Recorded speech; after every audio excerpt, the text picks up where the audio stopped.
People were still reading the gospel in the 7th century, at first to those who were reading the gospel. So that means that the gospel was there in the 7th century and that it had been preserved through the 6th century, the 5th century, the 4th century, the 3rd century, the 2nd century, from the 1st century.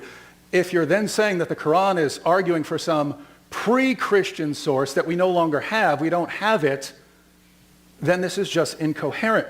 You say that the Quran is striving for this earlier source, but what the Quran says about Jesus, Jesus speaking as a baby, Mary giving birth under a palm tree, Jesus giving life to clay birds, we know where these stories come from, and they come from far after the New Testament Gospels. So if the Quran is striving for this early source, it's doing a really, really poor job of it and going in the total wrong opposite direction.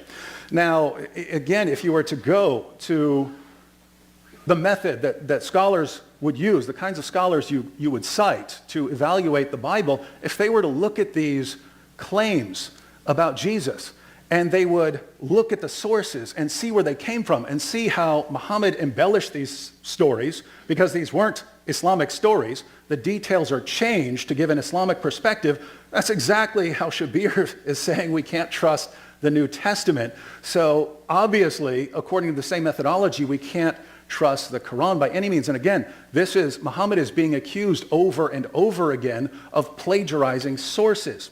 So if we know he's being accused and we know the people are familiar with where he's getting these sources, then according to Shabir's methodology, we all have to reject the Quran. Or he doesn't believe that's a good methodology, in which case there goes his argument against the Bible. We have to